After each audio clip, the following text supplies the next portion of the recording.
በአንድ ወር በ100 ሺህ ብር 10 ሺህ ብር የምታገኙበትን ሚስጥር ዛሬ አካፍላችኋለሁ። ብዙ ሰው ሼር አላደረጋችሁም። በተለይ በከተማችን አዲስ አበባ እየተሰራበት ነው። ለዩቲዩብ ቻናሌ አዲስ ከሆናችሁ ሰብስክራይብ በማድረግ አበረታቱኝ። ይህ የቁም ነገር ዩቲዩብ ቻናል ነው። እንዲሁም ላይክ በማድረግ ቪዲዮን ጀምሩ። ብዙ ሰዎች እያንቀሳቀሱት ያለው አንድ በከተማችን ትልቅ ቢዝነስ ተጀምሯል። ብዙ ሰዎች ኖሃው ያላቸው አይመስለኝም። ከመንግስትም ትንሽ ራቅ ያለ አሰራር ነውና አንዳንድ ድርጅቶች አሉ 100 ሺህ ብር ይቀበሏችሁና 10 ሺህ ብር በየወሩ ያስቡላችኋል።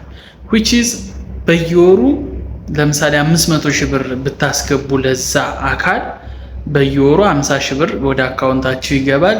ከ6 ወር በኋላ ደግሞ ሙሉውን አማውንት ወደ አካውንታችሁ ይመለስላችኋል ማለት ነው። ይሄ እንግዲህ ቢዝነስ በከተማችን በአዲስ አበባ ብዙ ተቋማቶች ጀምረውታል። ምናልባት ያላወቃችሁ ካላችሁ እወቁት። the same time ደግሞ ስካም የሚል ሀሳቦችም እየመጡ ነው።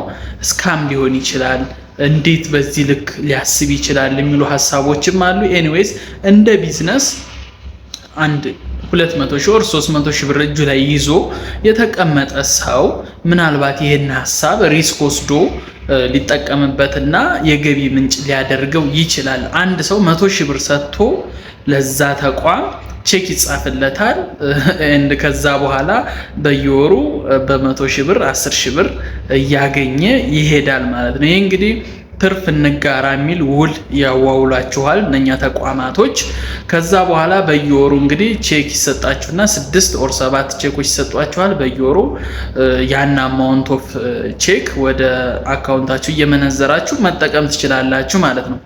ብዙዎቹ የአዲስ አበባ ሰዎች እንግዲህ ይህን ነገር እየተጠቀሙት ነው። ኢንፎርሜሽኑ ብዙ ሰዎች ጋር ይኖራል፣ ግን እንደዚህ አውጥቶ የተናገረው የለም። ሁሉም በየግሉ እየተጠቀመበት ነው። ነገር ግን ስካም የሚባለው ነገር ኦር መጨረሻ ላይ ሊጠፉ ይችላሉ፣ አጭበርብረው ሊጠፉ ይችላሉ የሚለውን ነገር በራሳችሁ ሪስክ ወስዳችሁ ነው። ሊሄዱም ይችላሉ፣ ሊጠፉም ይችላሉ። ግን አትሊስት በ100 ሺህ ብር በ200 ሺህ ብር የሚሞክሩ ብዙ ሰዎች አሉ። ኢንካም እያገኙበት ነው። ይሄ እንግዲህ የቢዝነስ አማራጭ ነው።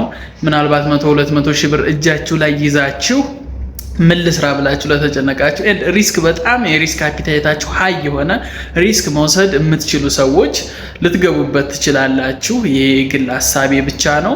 ምናልባት ሐሳቡ ኖሯችሁ ሪስክ ወስጄ ላግኝ የሚል ሰው ካለ በኢንፎርሜሽን እጥረት ምክንያት እንዳታጡት በሚል ነው ይሄን ቪዲዮ እየሰራሁላችሁ ያለሁት።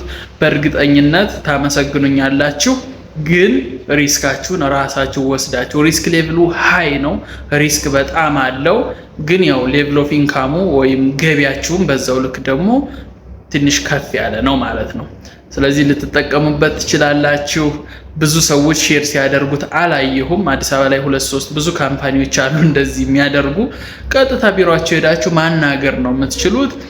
ዲቴል ኢንፎርሜሽን ከፈለጋችሁ ደግሞ ኮሜንት ቦክስ ላይ ያስቀምጡልኝ፣ የማስቀምጥላችሁ ይሆናል። እንግዲህ የምትጠቀሙ ምናልባት ልትጠቀሙበት ትችላላችሁ።